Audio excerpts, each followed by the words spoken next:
नमस्कार, बहुत बहुत स्वागत है आपका। मैं हूं आपके साथ सुमित अवस्थी और आप देख रहे हैं खबरों की खबर। बड़ा दिन है आज का। अमेरिका में राष्ट्रपति डोनाल्ड ट्रंप की शपथ ग्रहण की तैयारियां लगभग पूरी हो चुकी है। आज सबसे बड़ी खबर भी यही है। अमेरिका के 47वें राष्ट्रपति के रूप में डोनाल्ड ट्रंप की ताजपोशी बस अब से 1.5 घंटे के बाद होने जा रही है, जिसका लाइव टेलीकास्ट आप हमारे साथ लगातार एनडीटीवी पर देखेंगे। खबरों की खबर में हम आपको दिखाएंगे कि ट्रंप की शपथ के साथ इस सवाल का जवाब मिलेगा कि अमेरिका के कितने करीब अब भारत आ चुका है। भारत और अमेरिका के संबंध ट्रंप के राज में कहां तक पहुंचेंगे, इसकी हम पड़ताल करने वाले हैं।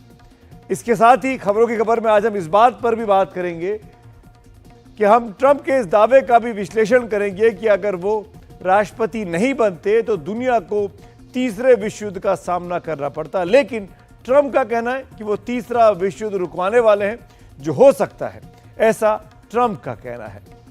और तीसरी खबर जिस पर आज हमारी नजर रहने वाली है वो कोलकाता से हमारे पास है।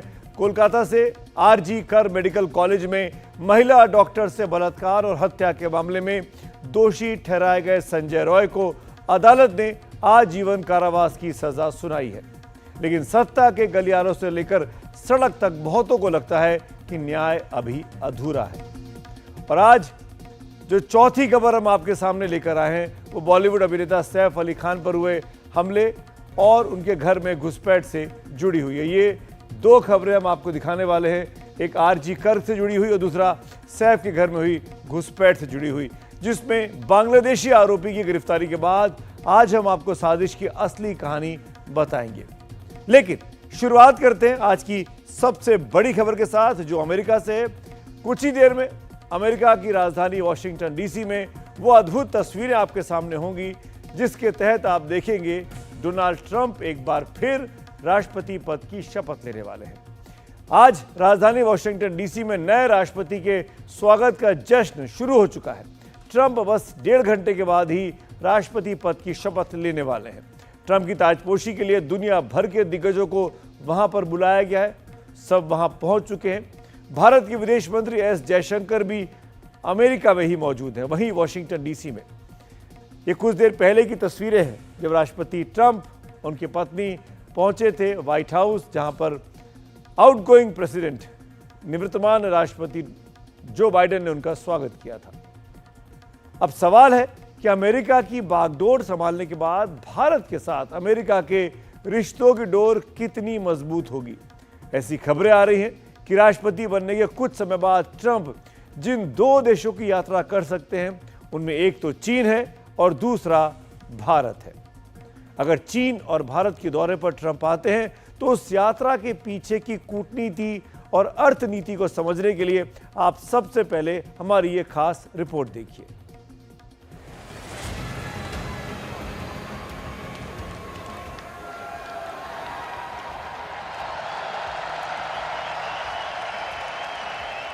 डोनाल्ड ट्रंप के पहले कार्यकाल में प्रधानमंत्री नरेंद्र मोदी के साथ रिश्तों की एक गर्माहट फिर से कसौटी पर है।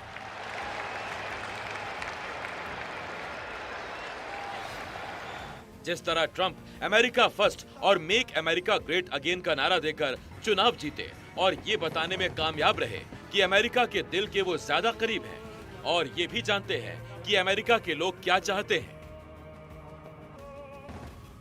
Today we save our nation and begin to make America great again.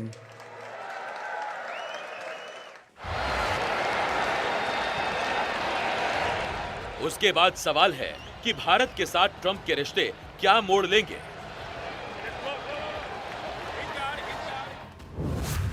अपनी ताजपोशी के बाद ट्रंप जिन देशों में जा सकते हैं उसमें सबसे अहम भारत और चीन हो सकते हैं। वैसे ट्रंप के शपथ ग्रहण समारोह में जो नेता पहुंचे उनमें इटली की प्रधानमंत्री जॉर्जिया मेलोनी सबसे प्रमुख हैं। इनके अलावा भारत की तरफ से विदेश मंत्री एस जयशंकर पहुंचे हैं। चीन की तरफ से उपराष्ट्रपति हान झेंग पहुंचे हैं। वहीं जापान की तरफ से भी विदेश मंत्री पहुंचे हैं।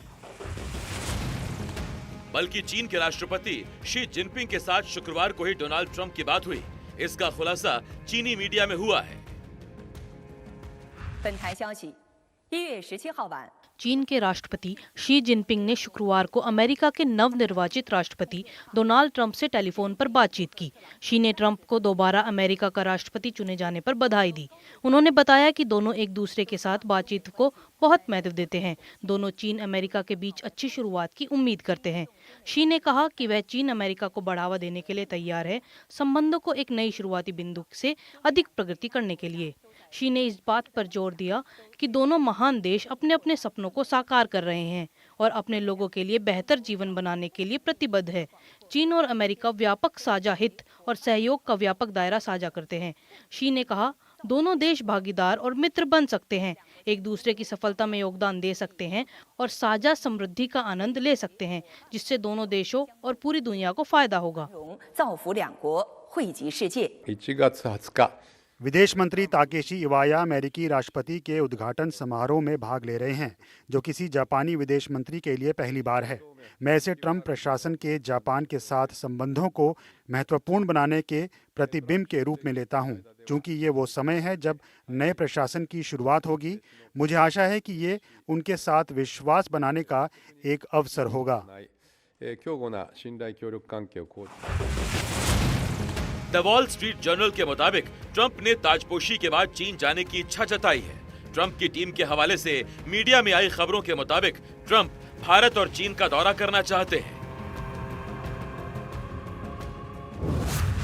इससे साफ होता है कि ट्रंप की विदेश नीति के एजेंडे में व्यापार सबसे अहम है।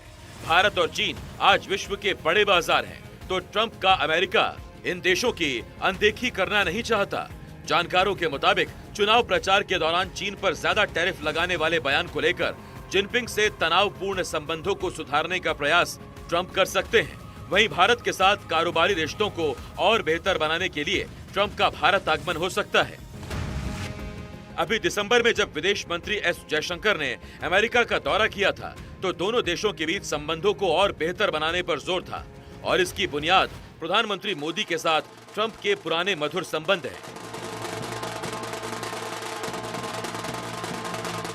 It's a great honor to have Prime Minister Modi of India, who has been such a great Prime Minister. I've been speaking with him and reading about you, and you have done a great job.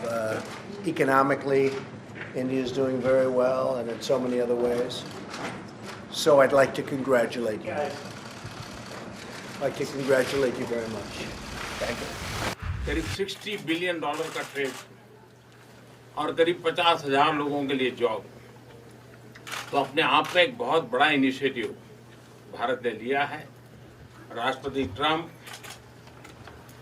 मेरे तो मित्र है ही है, लेकिन भारत के बहुत एक अच्छे मित्र के रूप में आज भारत और अमेरिका बहुत तेजी से आगे बढ़ रहे हैं।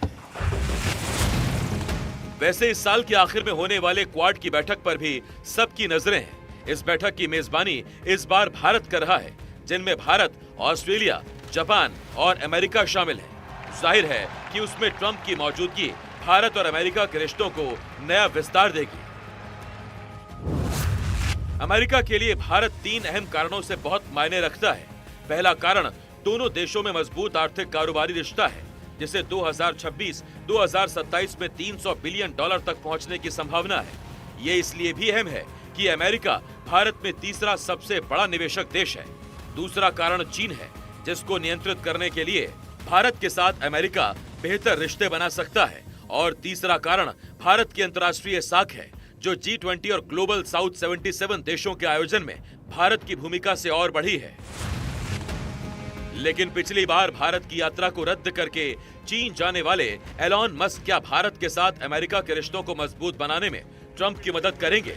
ये सवाल इसलिए उठ रहा है कि ट्रंप के सबसे खास सलाहकारों में मस्क की गिनती होती है। एनडीटीवी इंडिया की रिपोर्ट।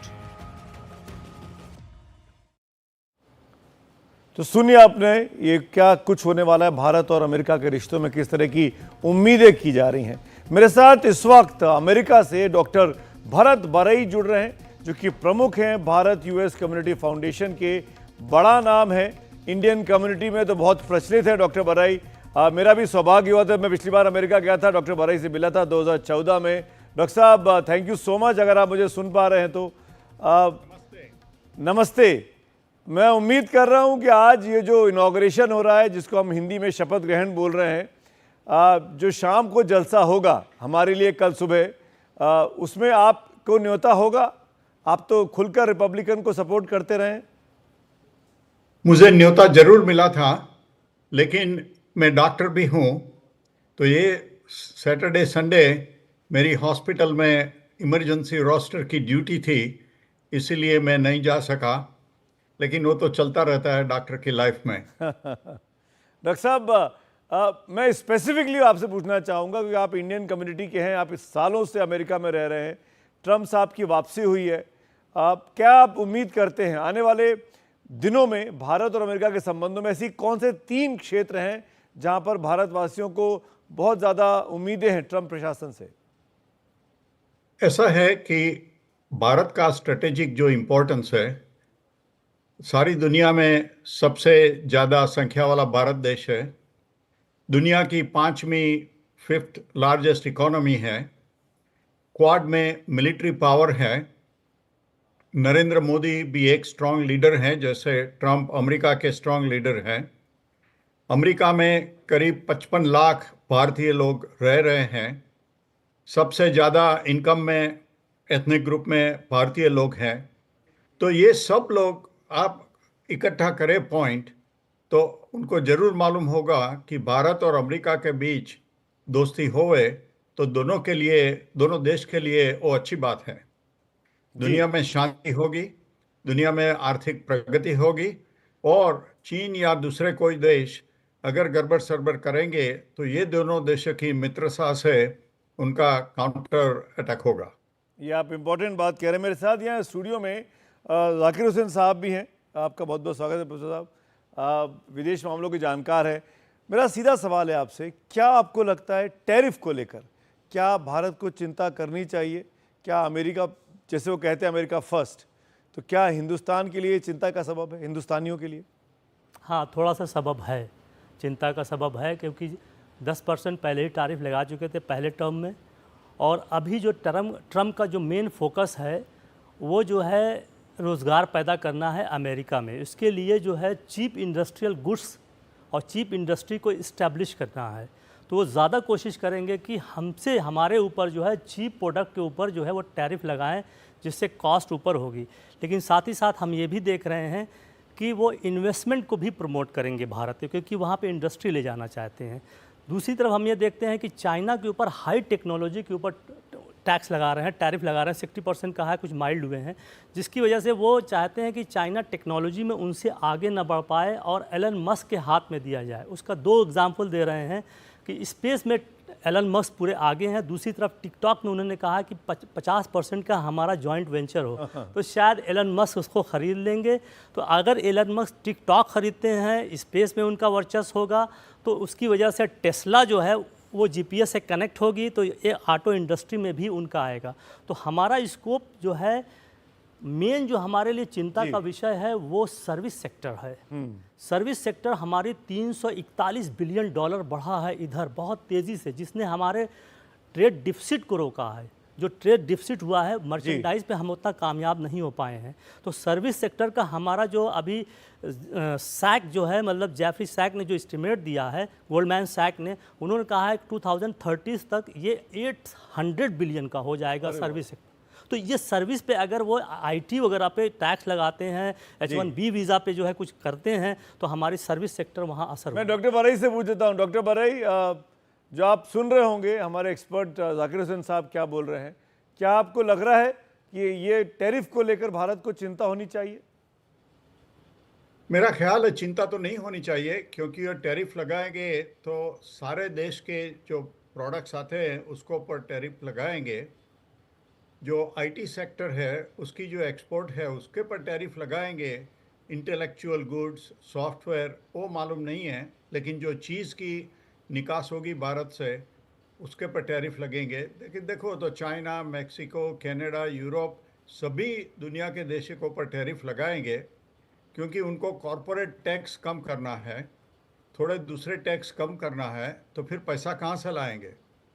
तो ट्रम्प साहब लोगों को ऊपर ज़्यादा टैक्स, इनकम टैक्स या सेल्स टैक्स पर तो नहीं जाएंगे, तो फिर वो जी। पैसे कहाँ से लाएंगे? तो वो पैसा वो टैरिफ से लाएंगे। और अमेरिका के हिस्ट्री में टैरिफ्स तो हमेशा रहे हैं, थोड़े कम है, थोड़े ज़्यादा है। अभी भी चाइनीज़ गुड्स पर काफ़ी टैरिफ है। तो हाँ, जी। उतना थोड़ा नुकसान होगा, लेकिन उसके सामने 90%, 95% आपको लाभ भी होगा। जी, मैं आप दोनों महानुभावों से बोलूँगा, मेरे साथ बने रहिए इस बुलेटिन में, आपके साथ बातचीत करते रहेंगे। इस बीच व्हाइट हाउस में हलचल बढ़ चुकी है, तस्वीरें लाइव हम आपको दिखाते जा रहे हैं। हर तस्वीर सबसे पहले आप तक एनडीटीवी इंडिया के जरिए पहुंच रही है। अब अगले 4 साल तक अमेरिका में एक और महत्वपूर्ण काम होने वाला है, ट्रंप का सिक्का चलेगा। राष्ट्रपति ट्रंप ने चुनाव प्रचार के दौरान खुद को क्रिप्टो प्रेसिडेंट कहा था और माना जा रहा था कि उनके शपथ ग्रहण के बाद क्रिप्टो नीति को और आसान बनाया जाएगा। लेकिन एक कदम आगे बढ़ते हुए ट्रंप ने राष्ट्रपति की कुर्सी संभालने से पहले अपनी खुद की क्रिप्टो करेंसी लॉन्च कर दी है, जिसका मार्केट कैप तेजी से बढ़ रहा है।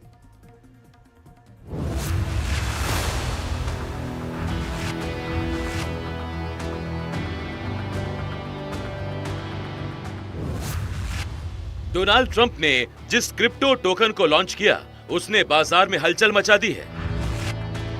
व्हाइट हाउस में वापसी से ठीक पहले ट्रंप का नया मीम कॉइन ट्रंप एशियाई बाजारों में 73% की बढ़त के साथ $46.06 पर पहुंच गया, जिससे इसकी मार्केट कैप $9.2 बिलियन तक पहुंच गई। कॉइन मार्केट कैप के अनुसार इसकी 24 घंटे की ट्रेडिंग वॉल्यूम $42.2 बिलियन तक पहुंच गई। ये कॉइन सोलाना नेटवर्क पर लॉन्च किया गया है और इसकी कुल सप्लाई 1 अरब टोकन तक सीमित रखी गई है। पहले चरण में 20 करोड़ टोकन उपलब्ध कराए गए हैं और बाकी टोकन अगले 3 सालों में जारी किए जाएंगे। ट्रंप ने इस मीम कॉइन को अपने social media platforms truth social और एक्स पर पेश किया और इसे अपना ऑफिशियल ट्रंप मीम बताया। ट्रंप ने अपने समर्थकों से इस टोकन को खरीदने का आग्रह किया। ट्रंप ने चुनाव प्रचार के दौरान भी खुद को क्रिप्टो प्रेसिडेंट कहा था और अब उनके शपथ ग्रहण के बाद क्रिप्टो नीति में लचीले नियमों की संभावना जताई जा रही है। ऐसा कहा जा रहा है कि ट्रंप अपने नए कार्यकाल में क्रिप्टो करेंसी के लिए एक सलाहकार परिषद बनाने के लिए एग्जीक्यूटिव आदेश पर हस्ताक्षर कर सकते हैं। इस बीच बिटकॉइन में भी तेजी देखी जा रही है, जो ट्रंप के चुनावी जीत और उनकी क्रिप्टो पॉलिसी में संभावित बदलावों की वजह से है। दुनिया की सबसे बड़ी क्रिप्टो करेंसी बिटकॉइन सोमवार को अपने अब तक के सबसे ऊंचे स्तर पर ट्रेड कर रही है। इस महीने अब तक ये 10% से ज्यादा बढ़ चुकी है। इस बीच मेलानिया मीम कॉइन भी चर्चा में है। ट्रंप की पत्नी मेलानिया ने भी सोमवार को अपनी खुद की crypto currency Melania meme coin launch की। 4 घंटे में ही इसमें 24,000% का उछाल देखा गया। इस कॉइन की शुरुआत लगभग 0 से हुई और देखते ही देखते $13 के पार पहुंच गई।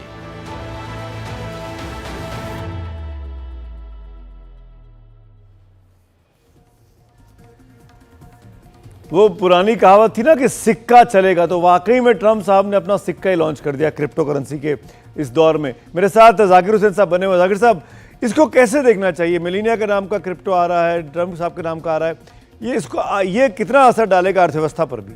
देखिए, ये डिजिटाइजेशन हो रहा है, डिजिटल करेंसी की तरह हो रहा है, जिसमें एलन मस्क और ट्रंप का परिवार मिल के जॉर्ज कुशनर का भी अगर निकल आया तो कोई बहुत बड़ी सरप्राइजिंग नहीं होगी। तो ये एक जो है क्रिप्टो करेंसी जो है एलन मस्क का जो है, ये एक तरीके का बिजनेस है, डिजिटाइजेशन की तरफ जा रहा है। इसका असर डॉलर पे क्या पड़ेगा? डॉलर वर्सेस रुपए पे? डॉलर पे तो खराब पड़ेगा, क्योंकि एक दूसरा अल्टरनेटिव आएगा तो डॉलर कमज़ोर होगा। शायद अमेरिका ये सोच रहा है कि डॉलर का कहीं ना कहीं खतरे में आ रहा है, लेकिन ट्रंप ने फिर भी कहा है कि अगर ब्रिक्स कंट्रीज जो है डॉलर में ट्रेड हटती हैं तो 100% जो है हम टैरिफ लगाएंगे। तो ये देख रहे हैं कि दुनिया जो है एक हाइब्रिड मोड में जा रही है, पेपर करेंसी से जो है वो क्रिप्टो करेंसी की तरफ जा रही है, जिसको जो है दुनिया एक्सेप्ट करेगी। अब जैसे एलन मस्क का जो है क्रिप्टो करेंसी में आप टेस्ला खरीद सकते हैं, कल उनका जो है वो स्पेस का जो कनेक्टेड जो है टेलीफोन का आएगा, मोबाइल का आएगा, वो खरीद सकते हैं, उसकी सर्विस में पेमेंट कर सकते हैं। तो ये सारा जो है एक फ्यूचर का है, फ्यूचरिस्टिक टेक्नोलॉजी की तरफ दिखा रहा है, और इसमें हमको भी आगे जाना चाहिए। हमारे यहाँ तो बहुत ज़्यादा उस पर टैक्स लगा दिया, बेचने पे भी है, खरीदने पे भी है। अब जब ट्रंप आएंगे तो देखिए क्या होता है, मामले में क्या होता है। भारत की विदेश नीति में कुछ छाप जरूर दिखेगी जी। तस्वीरें सीधे आप देख पा रहे हैं, व्हाइट हाउस से तस्वीरें हैं। शपथ ग्रहण में सिर्फ 1 घंटे के आसपास का वक्त बचा है। दोनों राष्ट्रपति, निवर्तमान राष्ट्रपति और इनकमिंग राष्ट्रपति, आउटगोइंग और इनकमिंग दोनों एक साथ थे, बाइडेन साहब और डोनाल्ड ट्रंप। सुंदर पिचाई, एलन मस्क देखे जा रहे हैं तस्वीरों में। कहा जा रहा है ट्रंप के आने के बाद बहुत सी चीज़ें बदलेंगी। मार्क ज़करबर्ग साहब ने अपना स्टेटमेंट वापस लिया, हम सब जानते हैं क्या चल रहा है। और ट्रंप के अब की बार ट्रंप जब लौटे हैं राष्ट्रपति के तौर पर एज ए रिपब्लिकन लीडर, वो पिछली बार से ज़्यादा मजबूती से लौटे हैं, ज़्यादा स्टेट्स उनके साथ हैं, ज़्यादा पॉपुलर वोट्स उनके पास हैं, बड़ी क्लियर मेजॉरिटी, क्लीन मेजॉरिटी के साथ लौटे हैं। इसीलिए उनका जलवा जो है वो पहले से तेज़ दिखाई दे रहा है। और इसीलिए इस बार के शपथ ग्रहण समारोह में, जो जिसको इनॉग्रेशन सेरेमनी कहते हैं, उसमें दुनिया भर के नेताओं को बुलाया गया। अमूमन अमेरिका में ऐसा नहीं होता था। अब राष्ट्रपति ट्रंप बन रहे हैं, व्हाइट हाउस में शिफ्ट होंगे, जो कि वहाँ का औपचारिक आशियाना है राष्ट्रपति का, अमेरिका के राष्ट्रपति का। इसको आप सरकारी आवास कह सकते हैं, जैसे दिल्ली में राष्ट्रपति भवन है हमारे राष्ट्रपति के लिए। अमेरिका के पहले राष्ट्रपति जॉर्ज वॉशिंगटन के बाद जितने भी राष्ट्रपति हुए, वो सभी व्हाइट हाउस में ही रहते आए हैं, जिस हाउस में दुनिया का सबसे ताकतवर शख्स रहता है। क्या है उसकी खासियत, ये भी आपको जान लेना चाहिए। व्हाइट हाउस 8 एकड़ में फैला हुआ है। हम आपको वो फिगर्स दिखा रहे हैं, नंबर्स बड़े बड़े, जबकि इसका फ्लोर एरिया जो है वो 55,000 वर्ग फीट का है। व्हाइट हाउस में 132 कमरे हैं। इसमें 132 कमरे हैं, 6 फ्लोर है, 35 बाथरूम है, 2 गार्डन भी है व्हाइट हाउस में। इस जो स्मारक पेड़ लगे हैं उनकी संख्या 30 है। ये व्हाइट हाउस की खासियत है। और अभी जो तस्वीरें आप देख पा रहे थे, ये वही अमेरिका से सीधी आप देख पा रहे आते जा रहे हैं। लेकिन ट्रंप ने ताजपोशी से पहले ही ये कहना शुरू कर दिया है कि ये उनके नाम की धमक है कि इजराइल और हमास ने युद्ध छोड़कर शांति की राह पकड़ ली है। ट्रंप ये भी कह रहे हैं कि रूस और यूक्रेन का युद्ध भी वो खत्म करवा देंगे। बल्कि ट्रंप तो ये भी कह रहे हैं कि तीसरा विश्व युद्ध होने वाला है, जिसको सिर्फ वही रोक पाएंगे। देखिए ये खास रिपोर्ट।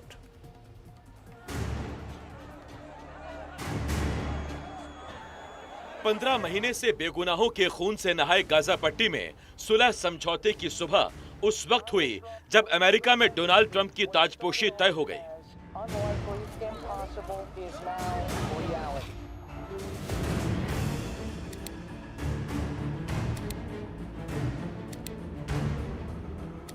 सात अक्टूबर 2023 को इजराइल पर हमास के हमले के बाद जिस तरह इजराइल ने हमास के ठिकानों को नेस्तनाबूद करने के चक्कर में गाजा को ही तबाह कर दिया, उसके बाद ये शांति समझौता अरब देशों में उम्मीदों का नया सवेरा लेकर आया है।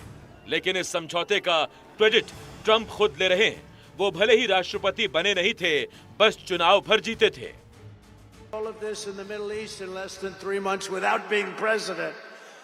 We've achieved more without being president than they've achieved in 4 years with being president. जिस वक्त ट्रंप ने अमेरिका के 47वें राष्ट्रपति का चुनाव जीता, उस वक्त दुनिया 2 मोर्चों पर युद्ध लड़ रही थी। एक मोर्चा अरब देशों में था, जहां एक तरफ इजराइल था, दूसरी तरफ फिलिस्तीन, लेबनान और सीरिया। दूसरा मोर्चा रूस और यूक्रेन के बीच छिड़े युद्ध का था। इनमें इजराइल हमास के बीच समझौते की सूरत बन गई, लेकिन सवाल है कि रूस और यूक्रेन के बीच युद्ध का भविष्य क्या होगा। ट्रंप का कहना है कि उन्होंने ही इजराइल हमास समझौता कराया और अब वो रूस यूक्रेन युद्ध खत्म कराएंगे। और ट्रंप का कहना है कि दुनिया तीसरे विश्व युद्ध के मुहाने पर खड़ी है, उसको भी वही रोकेंगे। ट्रंप ने अपनी ताजपोशी से पहले क्या कहा, आप उनकी ही जुबानी सुनिए। I will end the war in Ukraine. I will stop the chaos in the Middle East, and I will prevent World War III from happening. And you have no idea how close we are. Trump लगातार America को फिर से महान बनाने की दुहाई देते हैं। इसके लिए वो शपथ ग्रहण के बाद 100 प्रमुख फाइलों पर हस्ताक्षर करने वाले हैं, जो अमेरिका के साथ दुनिया पर भी प्रभाव डाल सकती हैं। हो सकता है कि ट्रंप बाइडेन के कुछ फैसलों को वापस ले लें। इसका मतलब ये हुआ कि अमेरिका पेरिस जलवायु समझौते से पीछे हट सकता है। उसी तरह जीवाश्म ईंधन उत्पादन पर प्रतिबंध भी लगा सकते हैं। Within hours of taking office, I will sign dozens of executive orders, close to 100 to be exact, many of which I will be describing in my address. We will not waste a single moment in delivering on our promises to the people. फिलहाल दुनिया की नजरें Trump के फैसलों के उस शतक पर लगी है, जिससे अमेरिका का भविष्य तय होने वाला है, जो दुनिया भर के देशों की विदेश नीति पर भी असर डालेंगे। एनडीटीवी इंडिया की रिपोर्ट।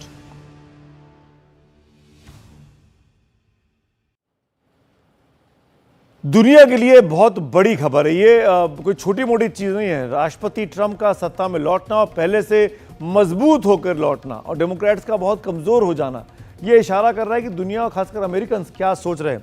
तस्वीरें इनॉग्रेशन सेरेमनी की लाइव तस्वीरें आपके सामने स्क्रीन पर हैं।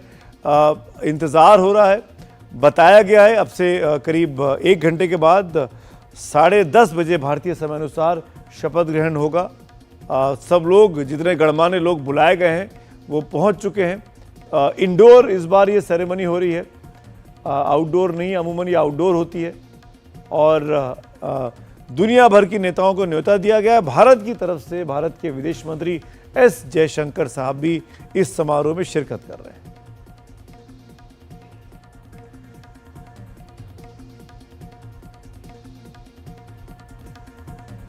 अमेरिका की खबर पर लगातार हमारी नजर बनी है, लेकिन कुछ और बड़ी खबरें आज हुई, वो भी आपको बता देते हैं।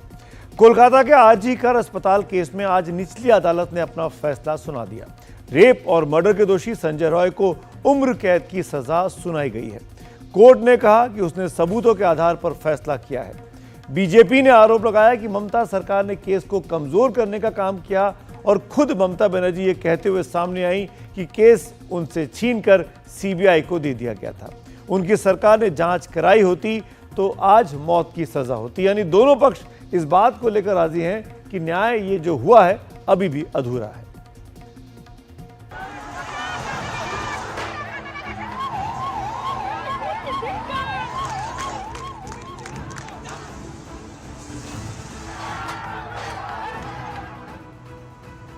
एक 164 दिन से मांग की जा रही थी कि दरिंदे को सजा दी जाए। सजा हुई भी। कोलकाता के आरजी कर मेडिकल कॉलेज में ट्रेनी डॉक्टर के रेप मर्डर केस में दोषी संजय रॉय को उम्र कैद की सजा सुनाई गई। उस पर 50,000 रुपए का जुर्माना भी लगाया गया। लोअर कोर्ट ने इस केस को रेयरेस्ट ऑफ रेयर मानने से इनकार कर दिया। जज ने कहा यह रेयरेस्ट ऑफ रेयर मामला नहीं है, इसीलिए मौत की सजा नहीं दी जा सकती। आज जो संजय का जो दोषी साब्यस्त किया था 18 जनवरी 2025 में, जो आज का सीबीआई का चार्जशीट और ट्रायल का बाद आज जो फांसी का जो सवाल उठा था, फांसी नहीं हुआ। उन लोग को आमृत्यु जो कारावास, आमृत्यु जेल उनको हुआ और उसी का साथ साथ फाइन भी हुआ तीनों सेक्शन में। 64 रेप में जावज्जीवन, 66 में आमृत्यु कारावास और 103A जो मर्डर, उसी में भी उनको जावज्जीवन कारावास दिया। एक ही संगे तीनों सेक्शन में फाइन भी किया। सियालदह की अदालत में सुनवाई के दौरान जज ने आरजी कर मेडिकल कॉलेज केस के दोषी से कहा, यह साबित हो चुका है तुमने रेप किया और हत्या की, इसकी सजा मौत या आजीवन कारावास है। इस पर दोषी ने कहा, मैंने ये सब नहीं किया, मुझे फंसाया गया है। अगर मैंने ऐसा किया होता तो मेरी रुद्राक्ष की माला टूट जाती। जज ने दोषी से कहा, हम यहाँ न्याय करने के लिए हैं। जो सबूत पेश किए गए उन्हीं के आधार पर फैसला हुआ है। हमने 3 घंटे तक पूरी बात सुनी। वकील ने दोषी का पक्ष रखा, आरोप साबित हो चुके हैं। पश्चिम बंगाल की मुख्यमंत्री ममता बनर्जी ने कहा उनकी सरकार ने मौत की सजा मांगी थी, वो अब भी इस पर कायम है। अर्जी করে রায় নিয়ে কিন্তু আমি যেহেতু হেরিতে ছিলাম বলে আমি ডিটেইলসটা এখনো শুনিনি, তো আপনাদের কাছ থেকে শুনলাম যে এটা নাকি যাবজ্জীবন দেওয়া হয়েছে।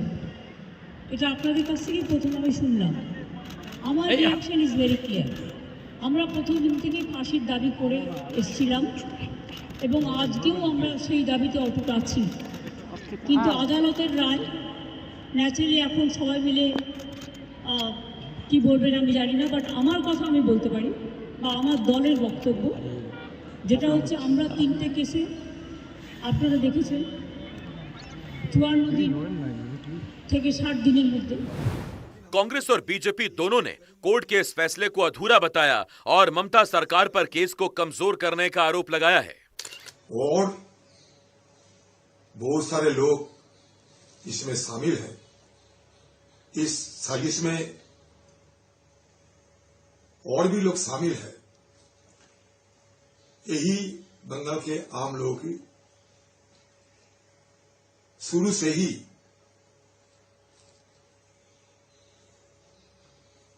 कहते आते हैं, लेकिन हम लोग देखा कि एक ही दरिंदों की सजा हुई है, बाकी किसी को कोई नामो निशान हमें देखने को नहीं मिला। इसलिए ये जो कोर्ट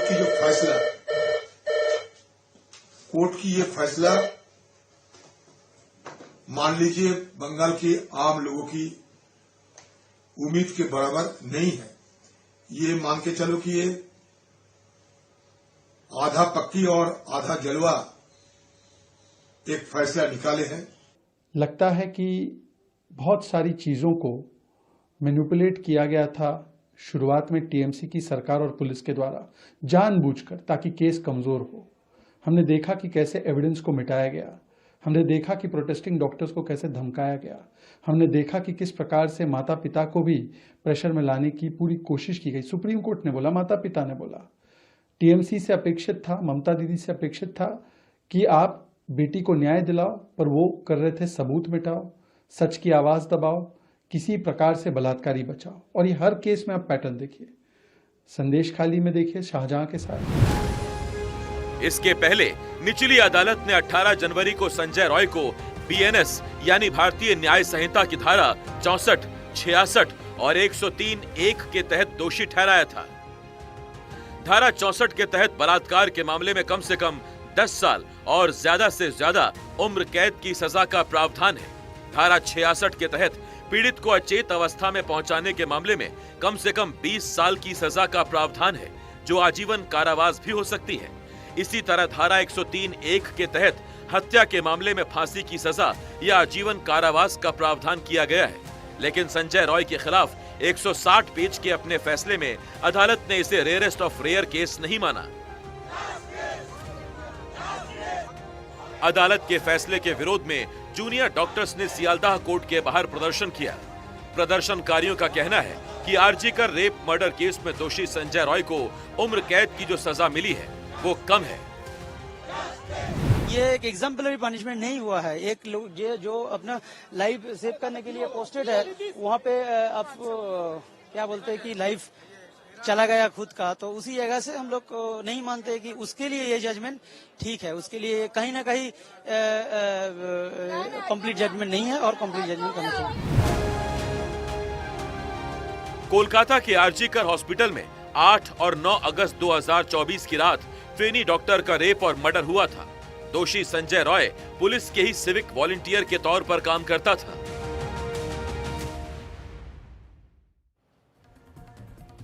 और फिलहाल खबरों की खबर में वक्त हो गया ब्रेक का। ब्रेक के उस पार जब लौटेंगे तो बात करेंगे सैफ अली खान पर जो हमला हुआ है, उनके घर में जो घुसपैठ हुई, उसकी असली कहानी क्या है ये भी बताएंगे। और साथ साथ आपको ये भी याद दिला दूं कि अमेरिका से लाइव कवरेज लगातार मेरे साथ चल रही है, बने रहिएगा। एक छोटे से ब्रेक के बाद तुरंत हाजिर होते हैं। और आइए बात करते हैं उस बहुचर्चित केस की जिस पर पूरे हिंदुस्तान की निगाहें हैं।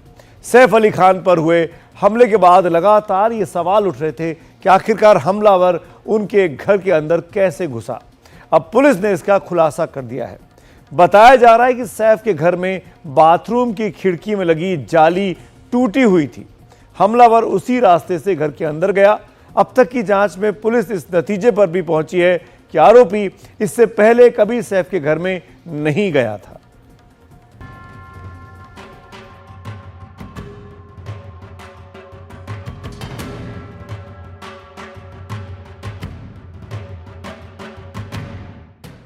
सैफ अली खान पर हमला किसने किया, इस रहस्य पर से पर्दा हट गया है। आरोपी शरीफुल इस्लाम शनिवार रात ठाणे से पकड़ा गया और उसने पुलिस के सामने ये मान भी लिया है कि हाँ, वारदात को उसी ने अंजाम दिया है।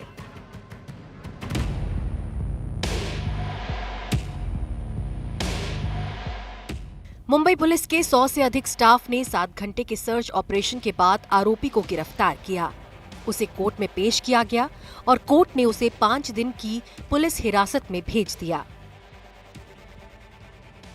पुलिस ने सैफ के हमलावर शरीफुल इस्लाम के पास से वारदात के वक्त पहने गए कपड़े, मोबाइल फोन और दुकान से खरीदे गए ईयरफोन भी बरामद कर लिए हैं।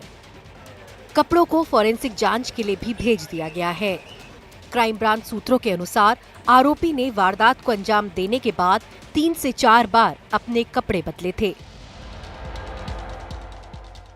सैफ पर हमले के बाद वो बांद्रा स्टेशन गया, वहां से दादर, दादर से वर्ली, वर्ली से अंधेरी, अंधेरी से फिर दादर और बाद में ठाणे। दूसरे दिन शरीफुल इस्लाम फिर से दादर आया था। आरोपी लगातार घूम रहा था और इसलिए पुलिस के लिए उसका पता लगा पाना मुश्किल हो रहा था।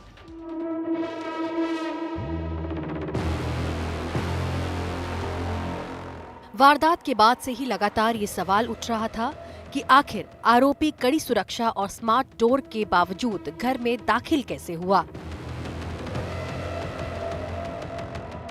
सूत्रों के मुताबिक सैफ और करीना के बेटे जहांगीर के कमरे के बाथरूम की खिड़की में लगी जाली टूटी हुई थी, वहीं से आरोपी घर में दाखिल हुआ था। दरअसल आरोपी सीढ़ियों से 10वीं मंजिल तक गया और 10वीं से 11वीं मंजिल तक जाने के लिए इसने फायर डक्ट के पास बने पाइप का सहारा लिया। पाइप से ऊपर चढ़ते वक्त उसे खिड़की की टूटी जाली दिखी, जिससे वो अंदर चला गया। सैफ ने आरोपी को कमरे के अंदर बंद कर दिया था, लेकिन वो बाथरूम की उसी खिड़की से फरार हो गया जहां से वो दाखिल हुआ था। बताया जा रहा है कि घर में हो रहे शोर शराबे में चारों पुरुष मेट डर गए थे। उनमें से एक तो इतना डर गया था कि वो घर में ही कहीं जाकर छुप गया था। मुंबई पुलिस के सूत्रों के मुताबिक इस मामले में पुलिस को अब तक इमारत और घटनास्थल से आरोपी के 19 फिंगरप्रिंट मिले हैं। सीढ़ियों, खिड़कियों और अपार्टमेंट के दूसरे स्थानों पर हाथों के निशान पाए गए और माना जा रहा है कि यह आरोपी के खिलाफ मजबूत सबूत हो सकते हैं।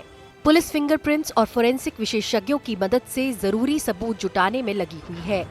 वैसे मुंबई पुलिस आरोपी के साथ क्राइम सीन को फिर से क्रिएट कर सकती है। इस मामले में पुलिस को आरोपी के पास से कोई भी डॉक्यूमेंट नहीं मिला है। पुलिस ने आरोपी के फोन से उसके माँ बाप का नंबर लेकर बांग्लादेश में जब फोन किया तो उन्होंने बताया कि शरीफुल उनका बेटा है। उसने 12वीं तक बांग्लादेश में ही पढ़ाई की है। इसके पहले ये जानकारी मिली थी कि अवैध बांग्लादेशी मोहम्मद शरीफुल इस्लाम नाम बदलकर भारत में रह रहा था। विजय दास के नाम से वो ठाणे के कासर वड़वली इलाके में एक होटल में वेटर का काम करता था। गिरफ्तारी से पहले भी वो होटल के ही नजदीक सुनसान रास्ते में पेड़ों के पीछे छुपकर बैठा था। इसके पहले वो मुंबई के वर्ली कोलीवाड़ा में कुछ दोस्तों के साथ एक किराए के घर में रहता था। पुलिस ने विजय का लोकेशन उसके मोबाइल के आधार पर निकाला और उसे चारों तरफ से घेर लिया था। Bureau report, NDTV India. तो आज की सबसे बड़ी खबरें आपने देखी। खबरों की खबर में फिलहाल इस बुलेटिन में हम यहां विराम दे रहे हैं, लेकिन बड़ी कवरेज अमेरिका से, वॉशिंगटन से सीधे जारी है। राष्ट्रपति ट्रंप का शपथ ग्रहण समारोह कुछ ही मिनटों में शुरू होने वाला है। लाइव तस्वीरें आपको हम दिखाते जा रहे हैं। इन तस्वीरों के साथ मैं आपको छोड़ के जा रहा हूं, लेकिन कुछ ही पलों के बाद फिर मिलते हैं। अमेरिका की इस खबर का विश्लेषण भी करेंगे और आपको पूरी तस्वीरें भी दिखाएंगे।